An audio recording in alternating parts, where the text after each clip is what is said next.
سلام الغزالات ديالي، كنتمنى تكونوا بخير وعلى خير. معكم لمسات ياسمين. جبت لكم اليوم واحد الكيكه اللي زوينه بزاف، كتجي رائعه بالتفاح. كنتمنى تجربوها وتنال الاعجاب ديالكم.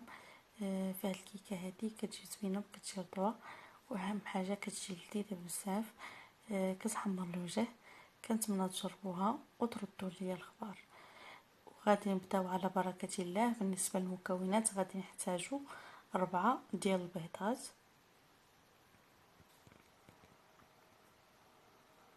كيف ما شفتوا خديت ان بول ودرت فيه 4 البيضات. كونوا بحرارة المطبخ ولا جبتوهم من الثلاجة نيشان تخدموا بهم، ما كاين حتى شي مشكل. وعندنا كاس ديال سنيده وغادي نطربوهم. يمكن لك انا نطربهم غير بيدي، يمكن لكم تطربوهم بالخلاط الكهربائي اولا في الميكسر اولا في اي حاجه عندكم يمكن لكم ديروها. انا غادي نخلطها هاد المره غير بيديا. نخلطو مزيان حتى ينسجموا العناصر.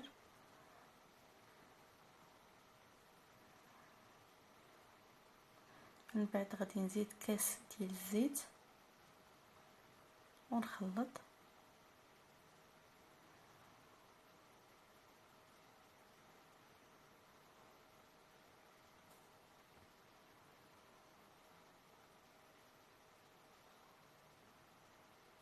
نخلطو مزيان. من بعد غادي نزيد كاس ديال الحليب ونكمل الخلط حتى ينسجموا العناصر.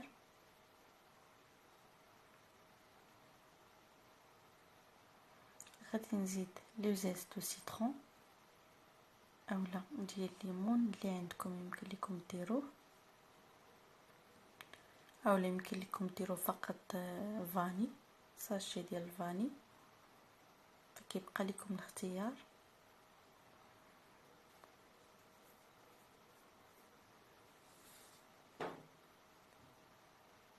غادي نزيد قبيصه ديال الملحه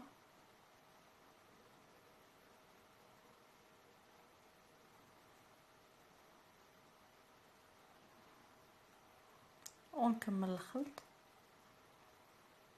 ودابا غادي ناخذ صفايه وغادي نحط الكاس الاول ديال الطحين نغربلو. غادي نزيد الكاس الثاني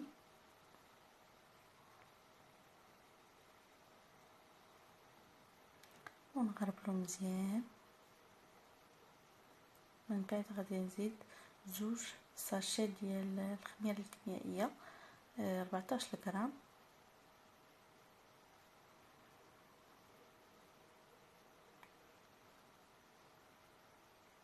صافي ونخلط الخليط ديالي مزيان.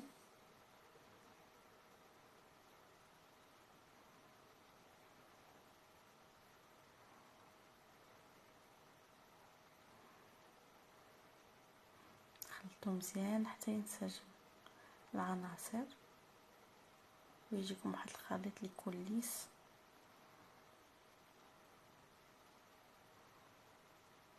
كيف ما شفتوا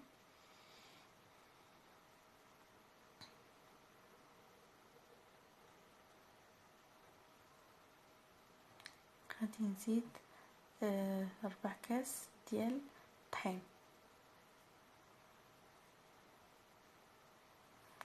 ونخلط.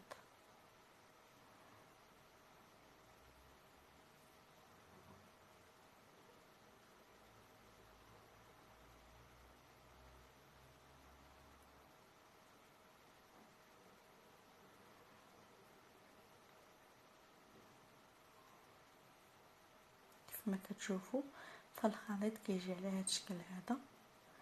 غادي ناخذ المول اللي غادي ندخلو الفران، غادي ندهنو بشويه ديال الزبده وشويه ديال الطحين، او يمكن لكم ديروا ورق المطبخ، اي حاجه عندكم يمكن لكم تستعملوها. فغادي نطلع يدي الفوق ونبدا نخوي بشويه الخليط ديال الكيك ديالي بهكا باش كيجيني من الفوق وكيجي هشيش بزاف.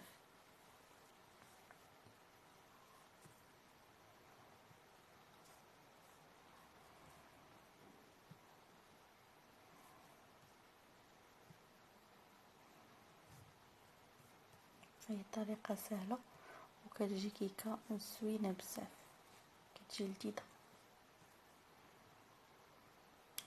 غادي نحتاج الشفاحة اللي غادي نقطعها على هذا الشكل هذا كيف ما كتشوفوا.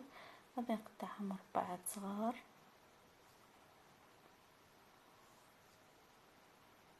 بحال هكا.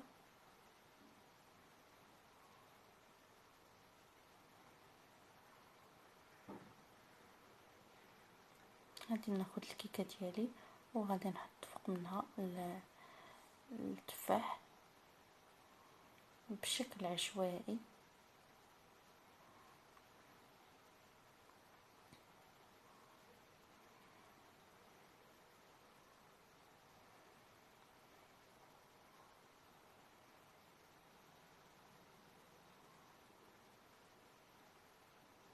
وغادي نزيد شويه ديال الزبيب،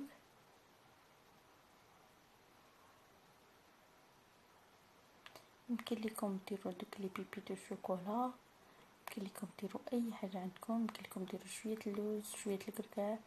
انا غادي نحتاج هنا كان عندي شويه البيمو كوكيز، فغادي نقطعو طريفات وغادي نحطو فوق الكيك. هو كيعطيو واحد النكهه زوينه وكيجي الشكل زوين بزاف، كيجي راقي.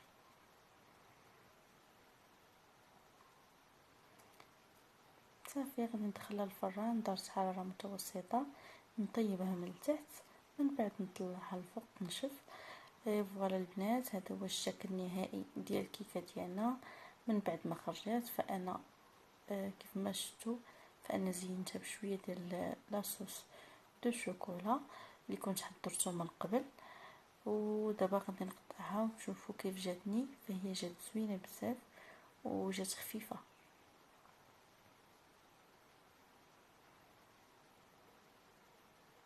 كنتمنى تجربوا الوصفه وتنال الاعجاب ديالكم.